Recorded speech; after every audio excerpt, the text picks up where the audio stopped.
ويريكم آياته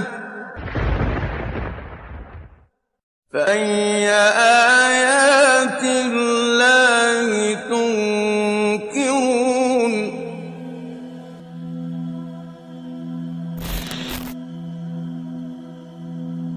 Have you ever wondered why bees construct hexagonal honeycombs rather octagonal or pentagonal?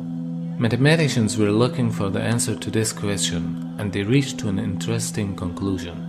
A hexagon is the most appropriate geometric form for the maximum use of a given area. None of the other shapes fit together perfectly to provide more usable area and consume less amount of wax for construction of a comb. The bee's honeycomb is an amazing piece of engineering, but why have they evolved to produce this hexagonal pattern? Well, actually, they don't have too many choices. If you try to put pentagons together, for example, they just don't fit together nicely, or circles leave lots of little gaps. If they want to produce a network of regular shapes which fit together neatly, then you've really only got three options. You can do equilateral triangles, or you could do squares, or you can do the bee's hexagons. But why of those three does the bee choose the hexagons?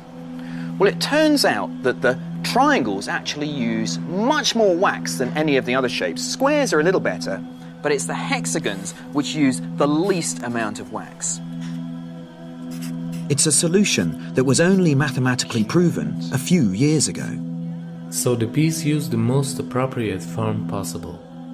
The method used in construction of honeycomb is also very amazing. Bees start the construction of the hive from 2 or 3 different places and weave the honeycomb simultaneously in 2 or 3 strings. They start from different places.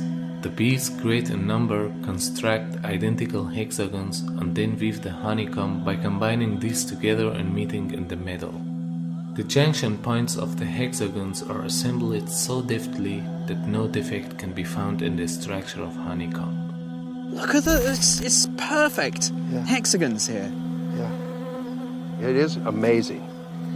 And the hexagon is a very strong structure. It's an engineering wonder for sure.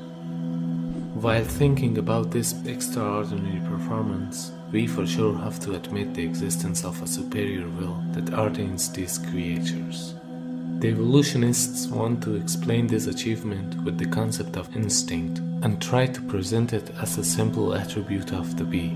They've just done it for thousands and thousands of years. They were born to do it. They just instinctively know that this is the shape of their home.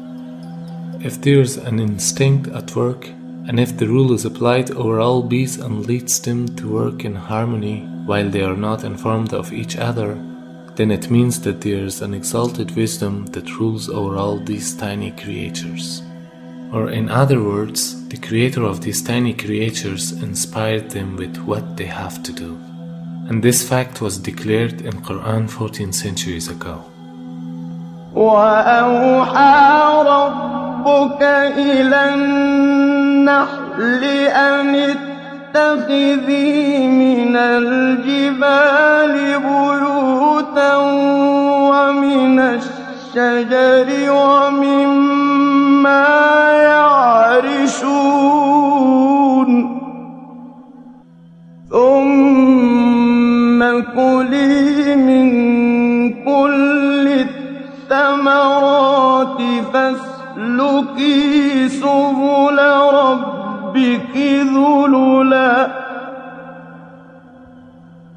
يخرج من بطونها شراب مختلف ألوانه فيه شفاء للناس إن في ذلك لآية لقوم يتفكرون.